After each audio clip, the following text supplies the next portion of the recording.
Asian নিয়ে পথে নামলো পানাগড় বাজার টোটো ইউনিয়ন অ্যাসোসিয়েশন। সোমবার বিকালে পানাগড় বাজারে একটি পথসভা করে টোটো ইউনিয়ন। বিজেপির ইঙ্গিতে নির্বাচন কমিশন এই এশিয়ার প্রক্রিয়া চালাচ্ছে, যার ফলে সাধারণ মানুষকে অযথা হয়রানির শিকার হতে হচ্ছে। তৃণমূল নেতৃত্বের দাবি, বিশেষ করে সংখ্যালঘু ভোটারদের নিশানা করা হচ্ছে বলে অভিযোগ। জোর করে শুনানিতে ডেকে হুমকি ও ভয় দেখানো হচ্ছে অনেককে। তৃণমূল নেতৃত্ব স্পষ্ট জানিয়ে দেন, চূড়ান্ত ভোটার তালিকায় যদি একজন বৈধ ভোটারের নাম বাদ যায় তবে রাজ্য জুড়ে বৃহত্তর আন্দোলন গড়ে তোলা হবে। এদিনের অনুষ্ঠানে উপস্থিত ছিলেন পশ্চিম বর্ধমান জেলা তৃণমূল কংগ্রেসের সাধারণ সম্পাদক ও কাঁকসা ব্লক টোটো ইউনিয়নের সভাপতি পিনাকি ব্যানার্জি, টোটো ইউনিয়নের সম্পাদক মোহাম্মদ আরিফ। আজকে কি উপলক্ষে মিটিং ছিল আপনাদের?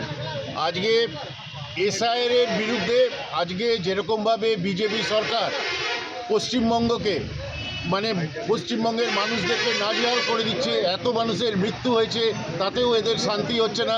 এরা গিয়ে পরে এসআইআর এর দিকে আরেক দিক দিয়ে ইডি সিবিআই পাঠিয়ে এবং পশ্চিমবঙ্গের যেগুলো পাওনা সেই পাওনাগুলোকে বঞ্চনা, তার বিরুদ্ধে আজকে এখানে সকলকে নিয়ে একটা বার্তা দেওয়ার জন্য আজকে এই মিটিং। বিজেপি সরকার কি বলবেন আপনি?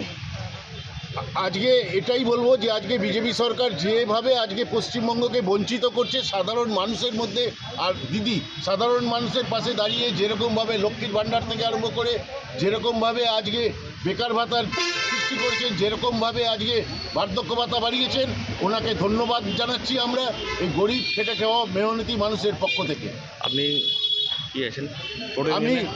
আমি আমাদের এখানকার যে টোটো ইউনিয়ন কাঁকসা ব্লক টোটো ড্রাইভার্স ইউনিয়নের সভাপতি, তাছাড়া আমাদের তৃণমূল কংগ্রেসের পশ্চিম বর্ধমান জেলা সম্পাদক পিনাকি ব্যানার্জি বলছি। ঠিক আছে।